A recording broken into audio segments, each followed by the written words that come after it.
cette édition du SIAM est vraiment extraordinaire. La FAO a pu se joindre à des panels, à des sessions, à des ateliers chaque jour. Encore aujourd'hui, je pense qu'il y a une session très, très intéressante. Mais peut-être il faudrait commencer par la signature d'une lettre d'entente qui marquera notre partenariat avec le ministère de l'Agriculture au Maroc sur les SIPAM, les systèmes ingénieux du patrimoine agricole mondial.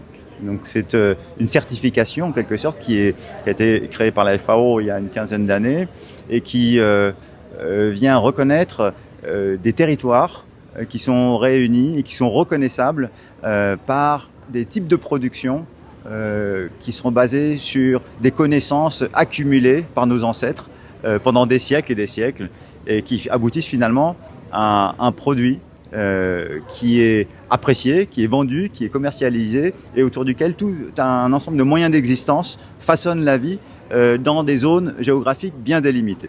Et au Maroc, il y a déjà 3 zones qui ont été reconnues SIPAM et principalement dans des zones oasiennes. Mais ce qui est extraordinaire, qui a été discuté hier, c'est l'aspect visionnaire du ministère de l'Agriculture qui est en train de développer, et on sera heureux à la FAO d'appuyer ça, un programme national pour la mise en œuvre de SIPAM et également la mise en place d'un registre national. Donc là, le Maroc rejoint vraiment un cercle très restreint de pays.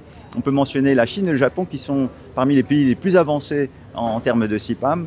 Et à terme, on espère pouvoir accompagner le Maroc dans la reconnaissance d'un nombre beaucoup plus élevé de SIPAM. Donc ça va donner des zones très attractives en termes bien sûr de production agricole, de transformation et de commercialisation, mais aussi en termes d'agrotourisme, de visibilité générale et donc de rétention des populations dans ces zones avec des activités socio-économiques qui seront renforcées. Donc on est très fiers de ce partenariat.